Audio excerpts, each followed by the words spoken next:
South Africa remains safe to Africans. It is currently undergoing challenging conditions because of the contestations of resources in our society. The South African government says Africans are safe, but across the continent, fear and frustration is growing. From Nigeria to Ghana, Zimbabwe to Cameroon, Africans are concerned over repeated attacks and rising tensions targeting migrants in South Africa.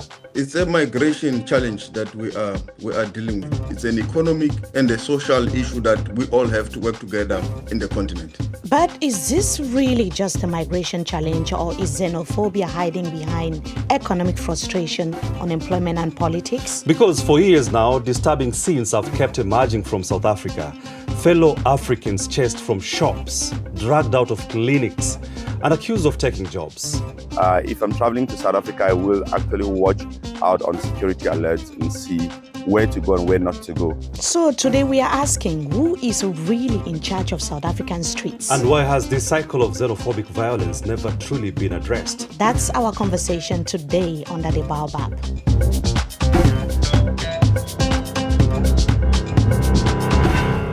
My name is Jojo Kachi, and this is Under The Baobab. And I am Mimi Mefoneu. On this show, we always break down Africa's biggest issues and we make them personal. Yes, we do that every week. We speak with policymakers, we talk to political leaders and experts shaping the continent. And what we simply ask from you is to subscribe and be part of the conversation. And talking about YouTube, we also have a lot of comments there. And today we turn to South Africa.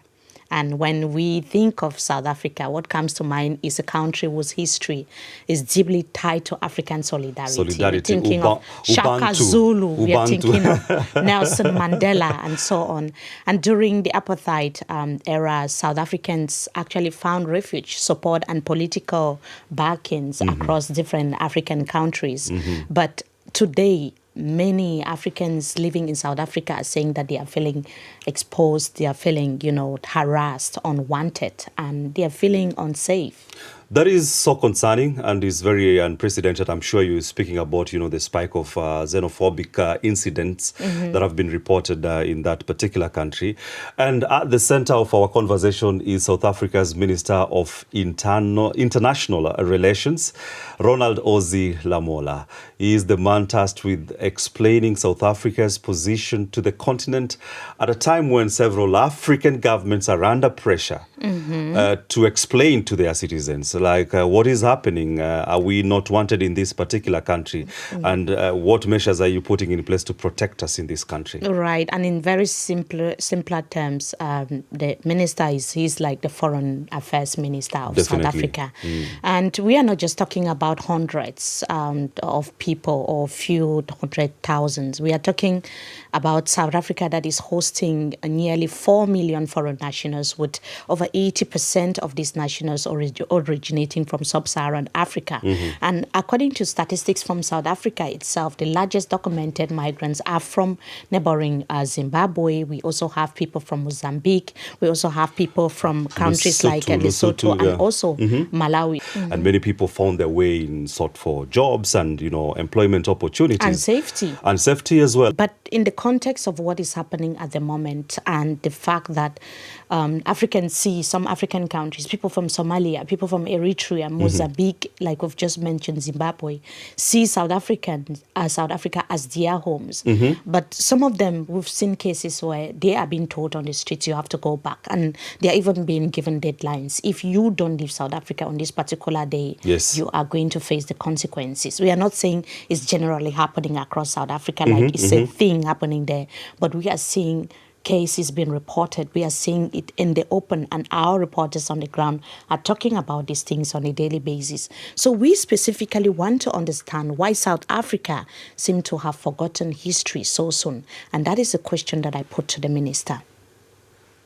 After 1994, when South Africa became a democracy, South Africa opened up its borders to all Africans and also cancelled any platform of refugee camps for asylum seekers. And as a result of the opening up, all immigrants legally and illegally in South Africa, are embedded in the South African society. And as we speak today, South Africa is the host to the largest migrant population in the African continent of African migrants. And South Africa is today facing challenges or economic that the economy that has not been growing, and the challenge of unemployment amongst the youth, like any other African country. And because of this contestation of resources, it has led to what you have now seen, the attacks against foreign nationals, particularly of the African population, particularly because most of them resides and are within the societies where they are being attacked, particularly amongst the Black communities. But there is a majority that remains safe and that is not being attacked, that continues to go to work. And with regards to those isolated incidents of attacks, the police have been instructed to act, and there is engagements amongst the communities to ensure that stakeholders do not take the law into their own hands. So South Africa remains safe to Africans. It is currently undergoing challenging conditions because of the contestations of resources in our society. Now, you've acknowledged that South Africa is facing economic challenges and contestation over resources. Has your government honestly admitted its own responsibilities to South Africans so that migrants are not turned into scapegoats? The government has acknowledged the challenge related to economic growth, the challenges related to youth unemployment, which many countries in the continent or even in the world are facing. And we have now resolved the electricity challenge in the network industries, including logistics. We have also resolved that. And now factories are coming back because there is now security of energy. And what I have said to you now, including the condemnation of the attacks, is something we raise it openly in the South African society, and including issues of unemployment, issues of crime, which crime also affects everyone, not just the foreign nationals. It affects including South Africans themselves. So this is an issue that the South African government is attending to. So the argument of the Foreign Affairs Minister of South Africa is that South Africa actually hosts more African migrants than any other on the continent, like we said earlier, and that if millions of Africans are still living, working, building lives there, it actually means that, we cannot describe the country as unsafe. It means that everything is going fine in the country, but for the few reported cases of, And even the isolated attacks. cases that he's pointing out, he's attributing them to maybe the contestation of, the limited resources. Yes. And that is where the role of the South African government becomes questionable, because the question now is, what are the authorities doing about this? If they call it isolated cases, that is not a general problem in South Africa. For me, I see an attack on one person is an attack on everyone. If it starts here and is not contained or managed properly by the government, it becomes a general issue. And that is where I agree with you, What is the government doing about this issue that started so many years ago? Different governments have come in and gone out. We are still having the problem of xenophobia in South Africa. And that is where I agree with you, and I believe also the minister agrees with that particular point. And he is saying that with the isolated cases, there is a very strong government position that we condemn all these issues. But into interrogating the root cause as to why people are being attacked. The minister is trying to say that, there is competition of the limited resources, where a South African is feeling that, we've accommodated our fellow African, brother from Cameroon or from Kenya. But now maybe opportunities are going more to this particular person, or maybe someone who, in their view, does not deserve to be there. So what is going to happen if these migrants are no longer there? If foreigners are not, they leave? The resources that is an interesting question. Back to South Africans? I've visited South Africa twice in the past. Yes. And I should say I was warmly received. Yes. I felt like it was home. But at that time, I saw a sharp contrast, between extremes when it comes to wealthy neighborhoods. I visited some of the wealthy neighborhoods. And I also saw some areas that like were the poorest, you know, really, really like ghetto communities that we see in other. And when you look at this contrast, you can't help but wonder, you know, more than 30 years after apartheid, South Africa still remains one of the most unequal societies that we're having in the world. Yes. And what we are wondering is, what is the government actually doing about it? Should that energy that we are seeing on the street not be channeled to these governments and, you know, ask them, what are they doing about the situation of our country instead of channeling them towards the migrants? I'm sure that is a question you asked the Even in minister. the next 10, 20 years, we are not going to see any change. Let's hear what the minister told us.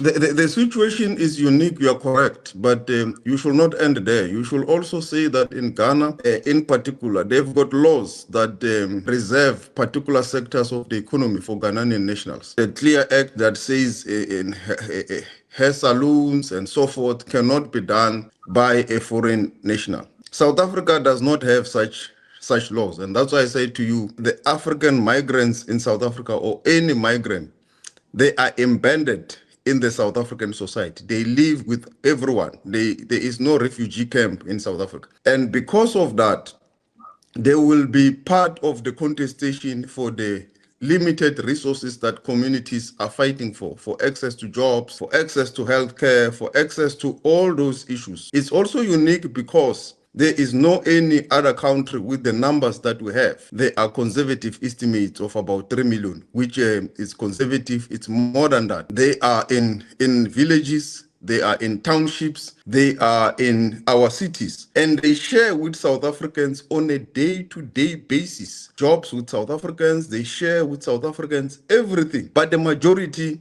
are in the country, they are safe. And when those sporadic incidents and those isolated incidents do happen, we condemn them. Beyond condemnations, like you've just said, what concrete steps has your government taken to stop these attacks and protect African migrants? We say the police must act. They must arrest the perpetrators. We have also put laws into place that are against discrimination on the form of origin or of race. It's a crime to do such a thing in South Africa in terms of our laws.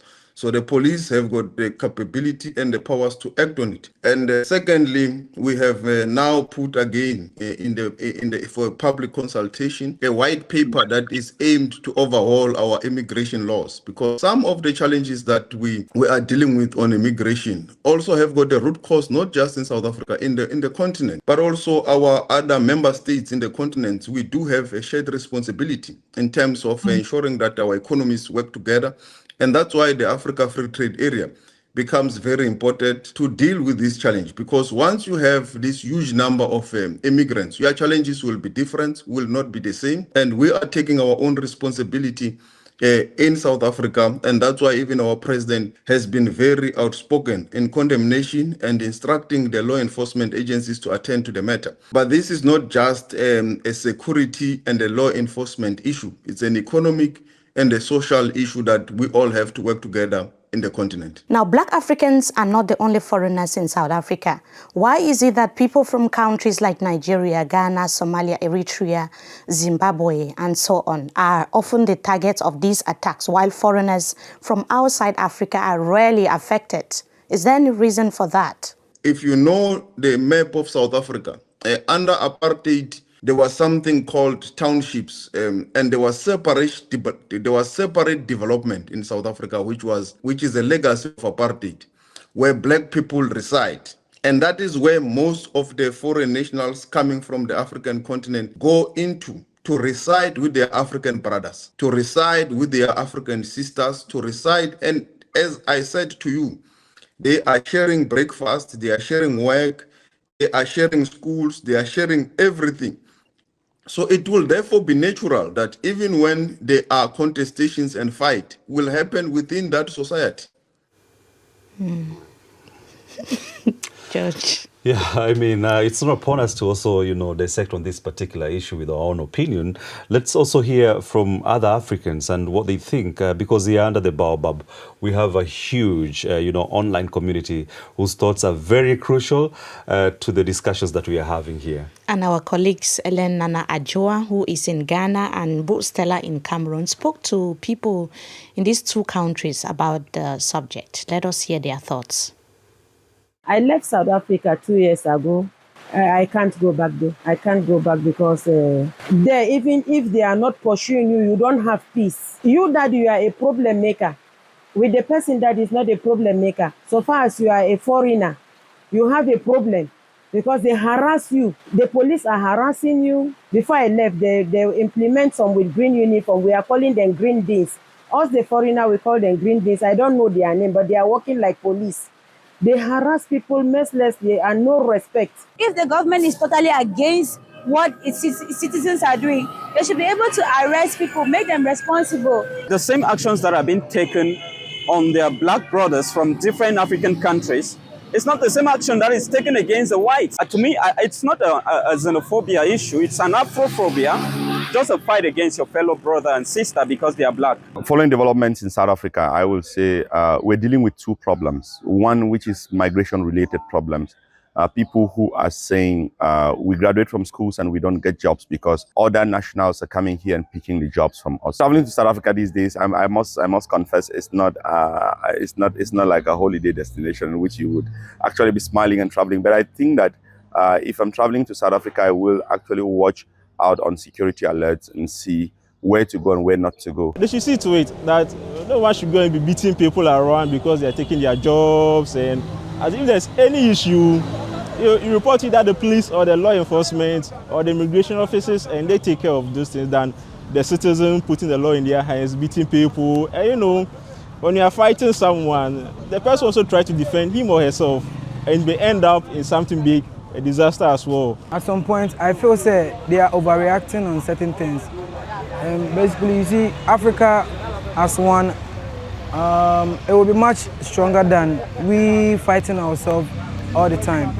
I feel that the South African government is shying away from the issue and allowing migrants to take the brunt of the frustrations of the South African nationals. Also, there should be open dialogues between both parties to know where the frustration is coming from, whether it's an issue of unemployment, lack of resources, social amenities and stuff like that.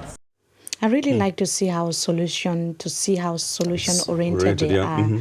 And we also heard that young guy from Bamenda saying that it's not xenophobia, it's Afrophobia. Afrophobia, yeah. So the problem though is that victims do not really just experience these things in neat categories. Yes. If someone is stopped on the streets, for instance, asked where they come from, told to go away, go back home, or blocked from a clinic, their children stopped from going to school, they are not thinking about migration policies. They are actually thinking that, am I being attacked in this country because I'm a foreigner? And that's a very, it's a dreadful feeling. It's a feeling that I don't want to have personally wherever I would go in my life. And this is where South Africa's history makes the conversation even more sensitive. We're talking about a country that is coming from a history of,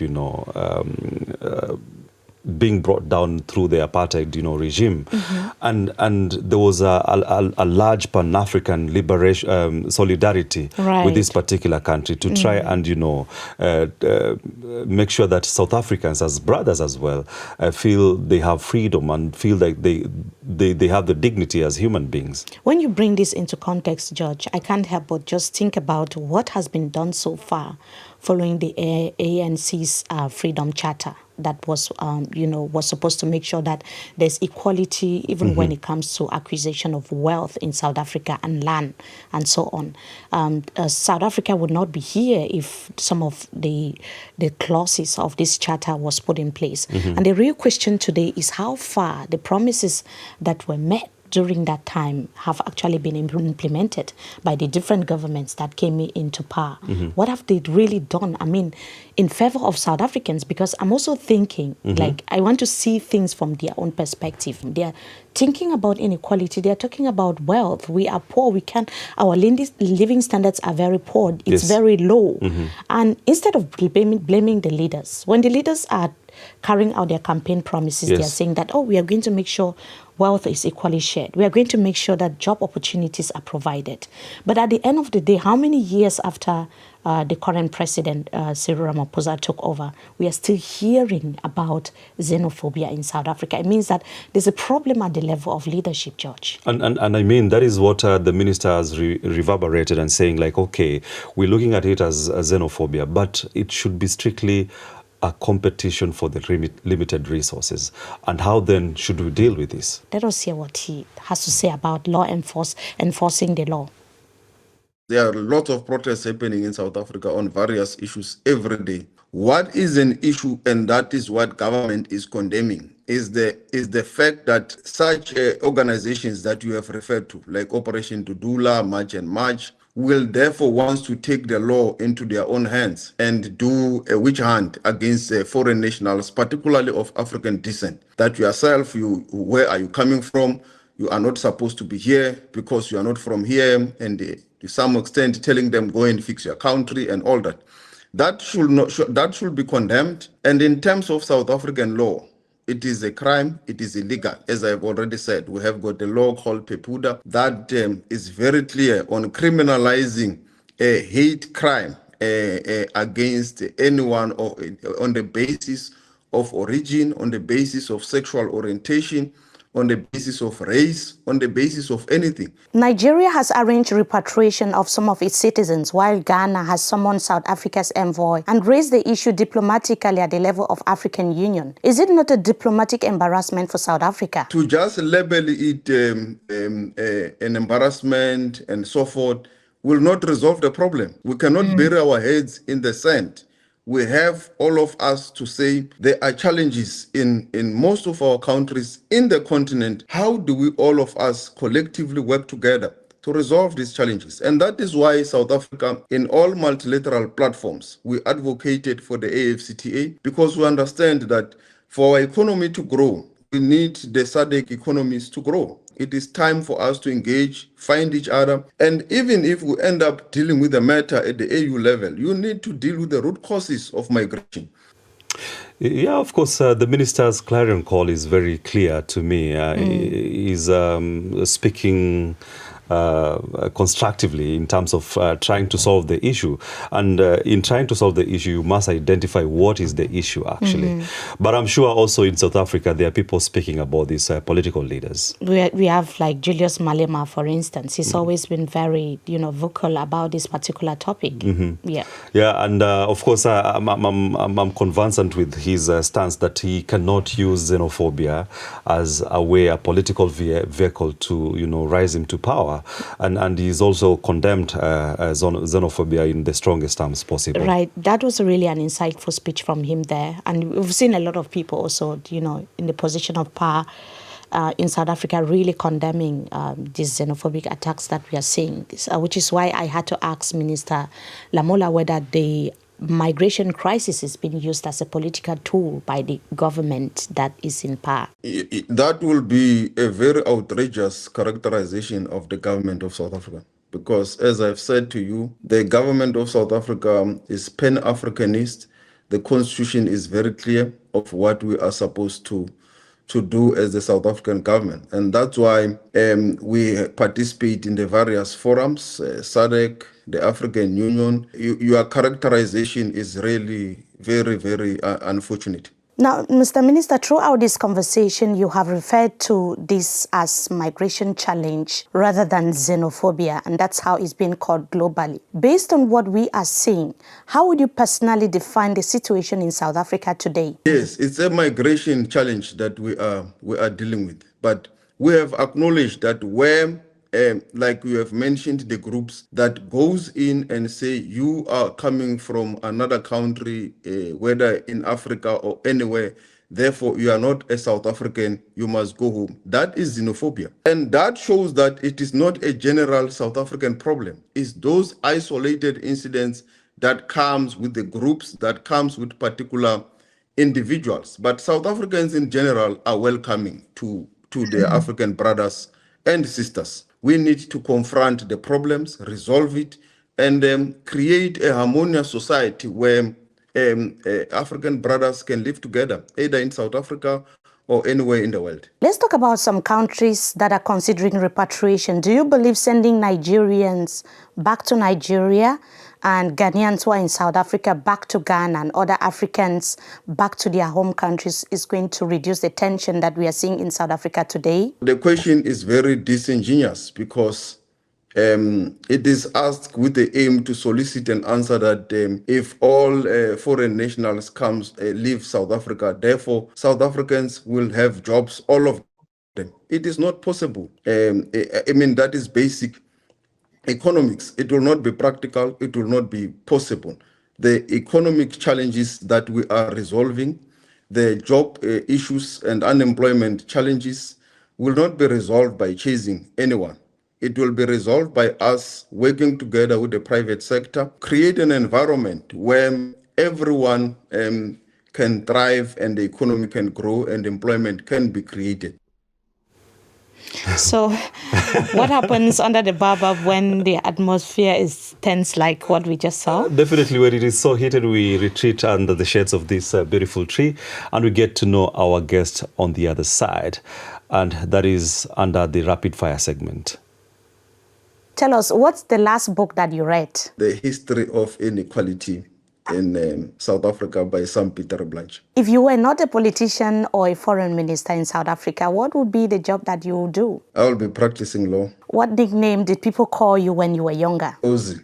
O-Z-Z-Y, Ozzy. And what's your favorite breakfast? It's just a simple oats. Please complete this sentence. If Africans work together, the migration crisis in South Africa will be? In the continent, yes, we can be able to resolve the matter. Yes, he's dying to resolve the matter, definitely. And I like that it lightened the mood a little bit. Yeah, definitely. That is the special bit about the Under the Baobab. And of course, Mimi, back to the subject matter. One thing I realized so far, the minister has reiterated on the need of, shared responsibility and addressing the root cause of the problem at hand.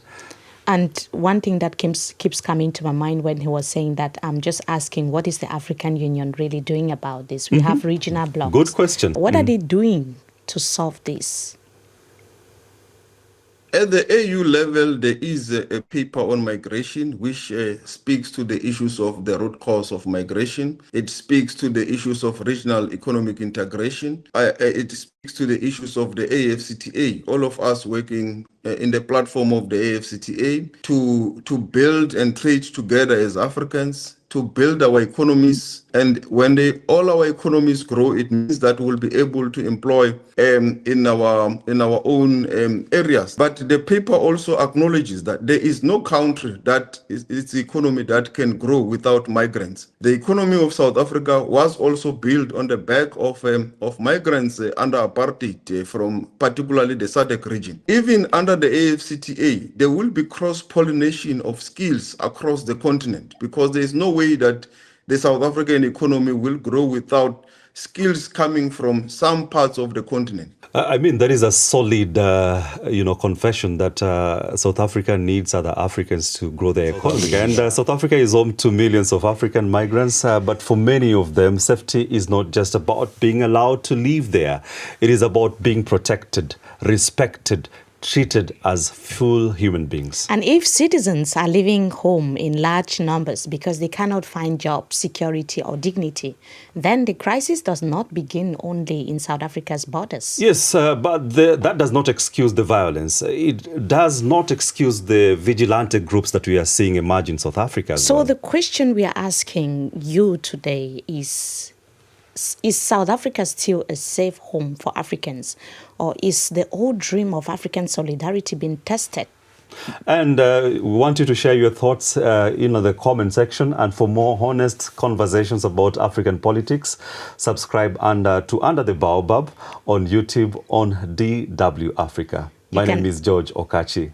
You can also listen to Under Oh, the yeah, Baobab yeah. on Of course, you can Spotify. listen to Under the Baobab on Spotify Yes. and Apple Podcast. And also on our YouTube channel is called DW Africa. My name is Mimi Mefoneu. Many thanks again. My name is George Okachi. Bye.